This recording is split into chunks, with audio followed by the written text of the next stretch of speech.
성도님들 환영하고 축복합니다. 계속해서 무더운 날씨가 지속되고 있습니다. 성도님들께서는 건강에 해치지 않도록 각별히 주의하시기 바랍니다. 한 사람의 행동이 공동체에 큰 영향을 미칠 수 있습니다. 96년도 MBC 일요일 밤에서 방영된 이경규가 간다 양심 냉장고라는 코너를 기억하시는지요? 이 프로그램은 교통 단속이 거의 없는 신호에 무관심해지기 쉬운 깊은 밤 시간대를 선택해서 특정 도로에 잠복한 뒤 기본적인 교통안전 규칙을 잘 지킨 운전자에게 냉장고 한 대를 선물하는 공익 코너였습니다. 신호를 지키고 안전선을 지키며 과속하지 않고 달린 차에게는 주는 양심의 보상이었던 거죠. 당시 한국 사회는 지금보다 교통법규에 대한 인식이 낮았고 남들도 다 어기는데 나는 어때서? 라는 분위기도 분명 있었습니다. 하지만 이 프로그램은 아무도 보지 않는 곳에서도 나의 양심을 지킬 수 있는가라는 질문을 대중들에게 던졌습니다. 작은 실천 같아 보여도 그것이 공동체 전체에 미치는 영향이 크다는 사실은 시청자들이 자연스럽게 느낄 수 있었던 거죠.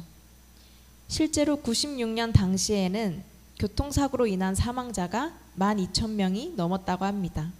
그러나 이후 양심 냉장고와 같은 프로그램 그리고 지속적인 인식 개선 활동을 통해서 그 사회적 인식이 점차 높아지면서 2020년대에는 2,000명에서 3,000명대로 크게 감소하게 됐다고 합니다. 스포츠의 세계도 마찬가지입니다. 예를 들어 축구 경기에서 한 선수가 반칙을 저지르면 단순히 개인의 잘못으로 끝나지 않고 팀 전체의 결과에 미치게 됩니다. 퇴장, 페널티킥, 분위기 전환 등 하나의 행동이 승패를 좌우하기도 하죠. 이렇게 규칙 위반은 언제나 공동체에게 영향을 줍니다. 오늘 우리가 함께 나눌 여호수아 7장의 말씀 속에서도 이러한 장면이 등장합니다. 이스라엘 백성 중 단 한 사람의 범죄였지만 하나님은 그 죄의 무게를 개인이 아닌 이스라엘 공동체 전체의 책임으로 물으셨습니다. 하나님은 왜 그렇게 하셨을까요? 그 범죄함이 어떤 것이었기에 엄중히 다루셨을까요? 오늘 우리는 본문을 통해 온전히 바치지 않은 죄가 어떠한 파장을 낳는지 그리고 거룩한 공동체 안에서 한 사람의 선택이 얼마나 중요한지를 함께 살펴보고자 합니다. 여호수아 7장 1절에서는 이렇게 말씀합니다. 함께 읽겠습니다.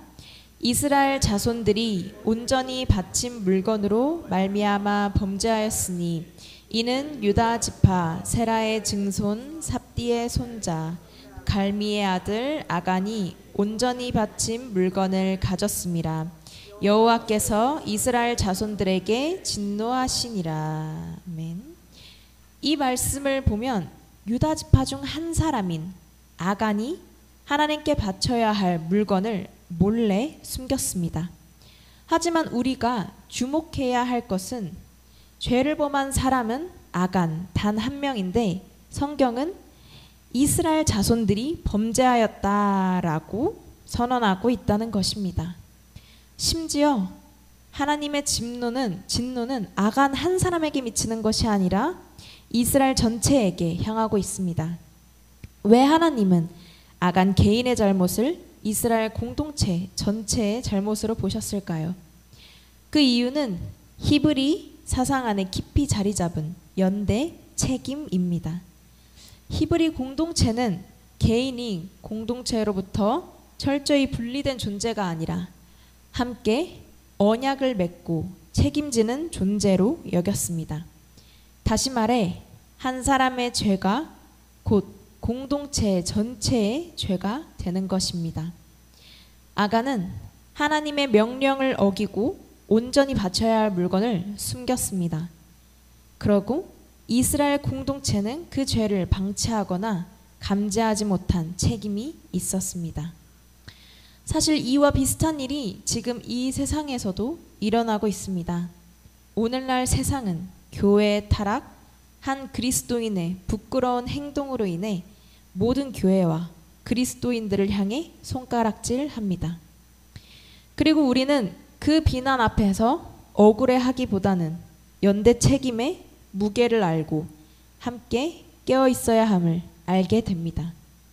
한 교회가 무너지면 모든 교회의 신뢰가 무너지는 이 시대 앞에서 우리는 나 하나쯤이야 라가 아니라 나부터 깨어 있어야지 라는 신앙으로 바뀌어야 합니다. 이것이 바로 공동체를 책임지는 신앙인의 자세입니다. 하나님은 아간의 사건에 앞서서 말씀하셨습니다. 여호수아 6장 17절 말씀입니다. 함께 읽겠습니다. 이 성과 그 가운데 있는 모든 것은 여호와께 온전히 바치되 기생 라합과 그 집에 동거하는 자는 모두 살려주라. 이는 우리가 보낸 사자들을 그가 숨겨주었음이니라. 아멘. 하나님은 이스라엘 백성에게 여리고성을 넘겨주시며 그 성과 그 안에 있는 모든 것을 온전히 하나님께 바쳐라 라고 하셨습니다. 이 명령은 단순한 지시가 아니었습니다.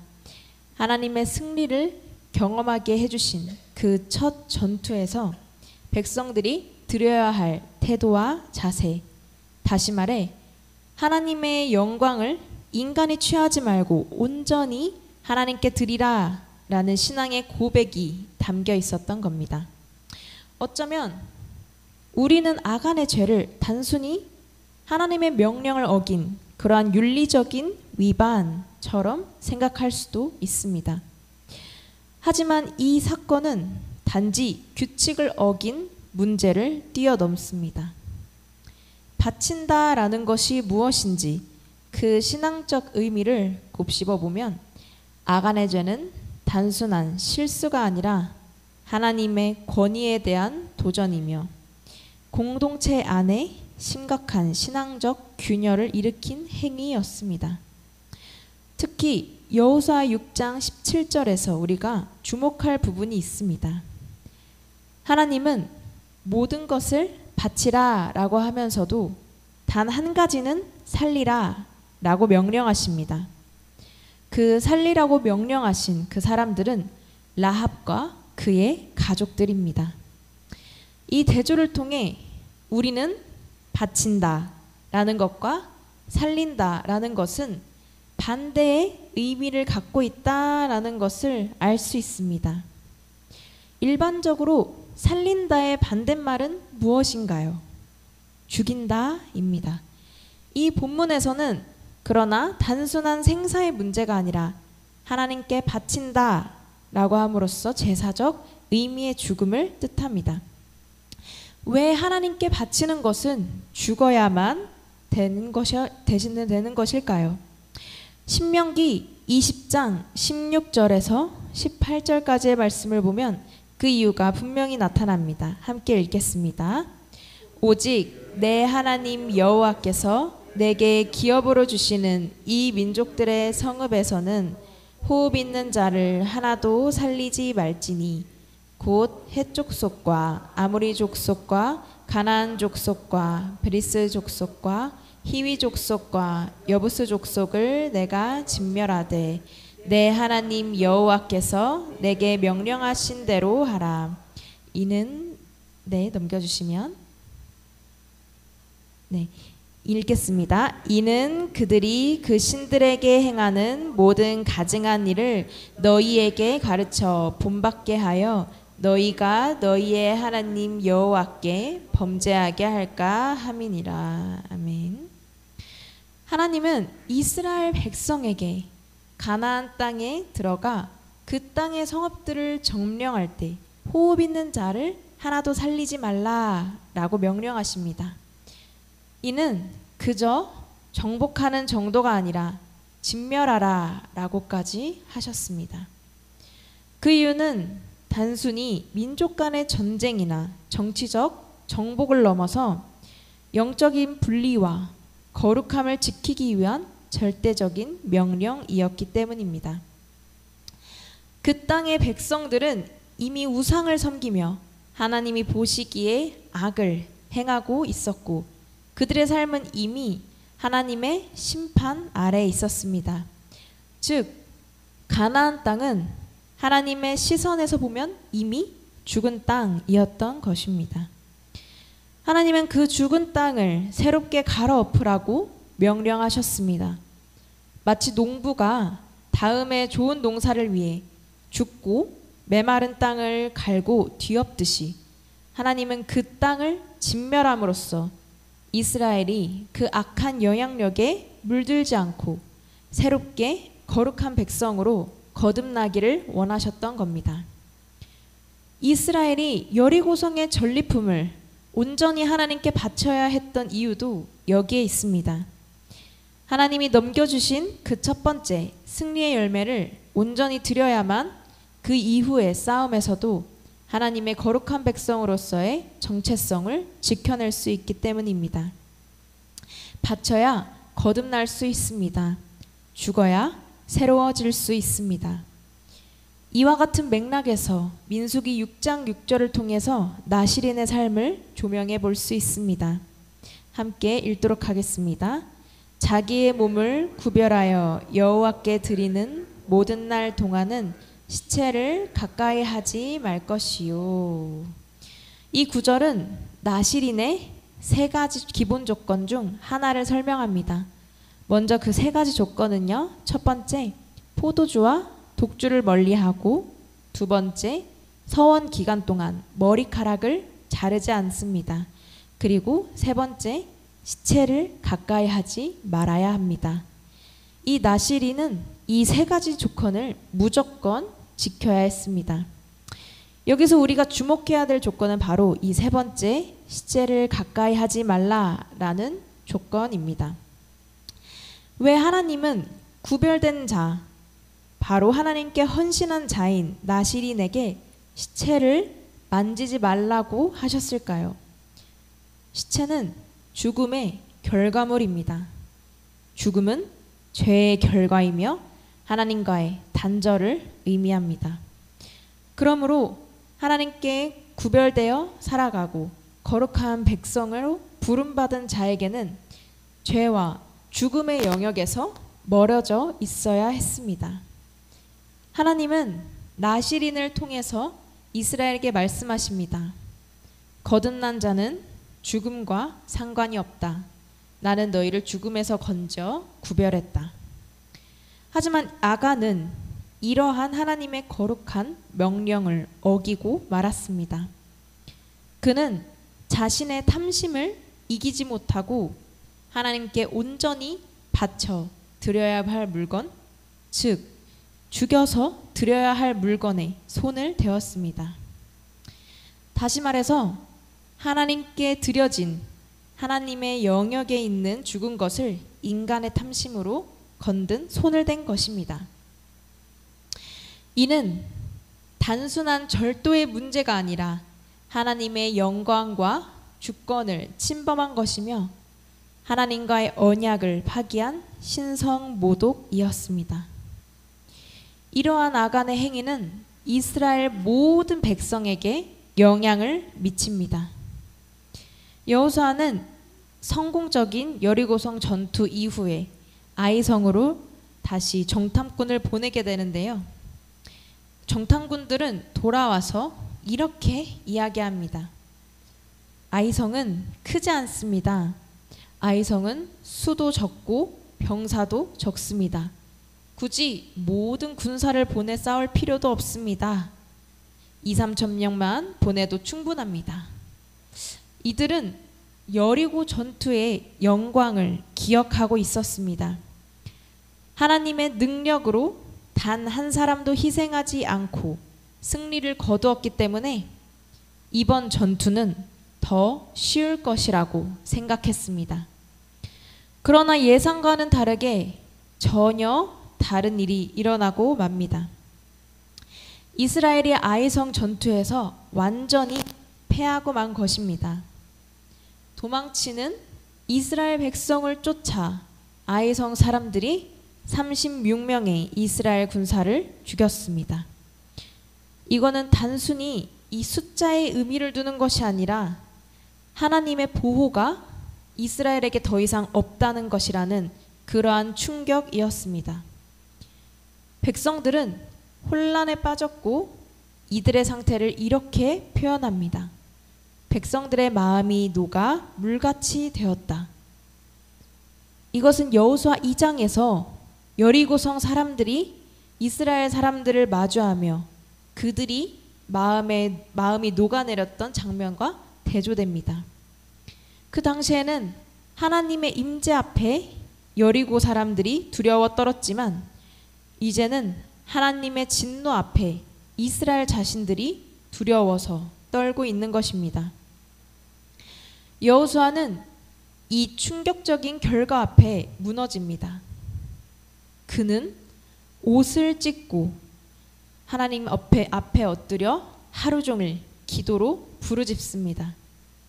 주여, 어찌하여 이 백성을 인도하여 요단을 건너게 하시고 아모리 사람의 손에 넘겨 멸망하게 하셨나이까? 우리의 이름이 아니라 주의 크신 이름은 어떻게 되겠습니까? 라고 고백하며 기도합니다. 여호수아는 이스라엘의 실패가 단순히 한 민족의 실패로 끝나는 것이 아니라 하나님의 이름이 더럽혀지는 일이라는 사실 앞에 깊이 절망합니다. 그는 자신들의 명예보다 하나님의 영광이 땅에 떨어질 것을 두려워하며 그 책임감을 느끼며 기도합니다. 그러한 여호수아의 기도에 하나님은 응답하십니다. 그리고 이렇게 분명하게 말씀하셨습니다. 이스라엘이 범죄하였다. 내가 그들에게 명령한 나의 언약을 어겼고 도둑질하고 속였으며 그것을 그들의 물건들 가운데 두었다. 그래서 그 죄를 제거하지 않으면 내가 다시는 너희와 함께 하지 않겠다라고 말씀하셨습니다. 하나님은 이 전쟁에서 진 원인이 적은 군사의 수도 아니고 전략의 부족함도 아니고 또 반대로 아이성 사람들이 너무 강해서도 아님을 말씀하셨습니다. 하나님이 함께 하시지 않았기 때문에 패한 것이며 그 이유는 온전히 바쳐야 할 물건을 숨겼기 때문입니다. 하나님은 동시에 회복의 길도 함께 여셨습니다. 그 죄를 뿌리째 뽑아내고 공동체 안에서 거룩함을 회복할 수 있도록 알려주신 것입니다. 하나님은 여호수아에게 제비뽑기를 통해 범인이 바로 아간임을 말씀하십니다. 그리고 그는 마침내 여호와 하나님 앞에서 그리고 백성들 앞에서 자신의 죄를 고백합니다. 여호수아 7장 21절 말씀 제가 읽도록 하겠습니다. 내가 노력한 물건 중에 시날산의 아름다운 외투 한 벌과 은 200세겔과 금 50세겔 되는 덩이를 보고 탐내어 가졌나이다. 여기서 드러나는 것은 아간의 죄가 단순히 도둑질이 아니라 탐심에서 비롯된 죄라는 사실입니다. 그는 하나님의 영광보다 자신의 욕망을 앞세웠고 하나님께 온전히 바쳐야 할 전리품을 숨김으로써 하나님과 공동체 모두를 속였습니다. 아간은 곧바로 죄에 대한 처벌을 받습니다. 그와 그의 가족, 모든 그의 소유가 아골 골짜기에서 돌무더리 아래 묻힙니다. 하나님은 그 죄가 공동체 안에 남아있지 않도록 죽음과 부정함의 흔적까지도 온전히 바치기를 원하셨던 것입니다. 이 아간의 사건을 살펴보면 온전히 바친다라는 것이 단순히 물질을 드리는 차원을 넘어 우리의 죄된 본성, 썩은 욕망, 옛 자아를 철저히 죽음의 자리로 내려놓는 영적 결단임을 깨닫게 됩니다. 마치 씨앗이 땅에 떨어져 썩은 후에야 열매를 맺듯이 하나님은 우리의 옛 자아가 죽는 그 자리에서만 새로운 생명을 싹 틔우시는 분입니다. 예수님께서도 이 원리로 말씀하셨습니다. 요한복음 12장 24절 제가 읽도록 하겠습니다. 내가 진실로 진실로 너희에게 이르노니 한 알의 밀이 땅에 떨어져 죽지 아니하면 한 알 그대로 있고 죽으면 많은 열매를 맺느니라. 아멘. 그리고 그 말씀은 예수님의 죽음을 통해 생명이 시작될 것이라는 약속이며 모든 그리스도인들이 따라야 할 거듭남의 원리이기도 합니다.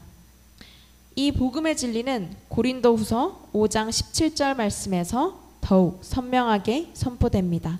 함께 읽겠습니다. 그런즉 누구든지 그리스도 안에 있으면 새로운 피조물이라. 이전 것은 지나갔으니 보라 새 것이 되었도다. 아멘.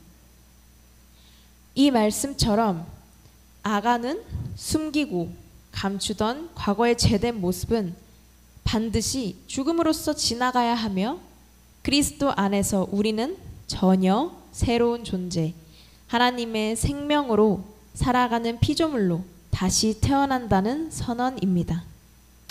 사랑하는 여러분, 우리는 누구나 아간처럼 자기 안에 감추고 싶은 죄와 욕망, 탐심의 흔적들을 가지고 있습니다. 하지만 하나님은 오늘도 우리에게 말씀하십니다. 그것들을 내게 바쳐라. 그러면 나는 그 바친 것 위에 너를 새롭게 세울 것이다.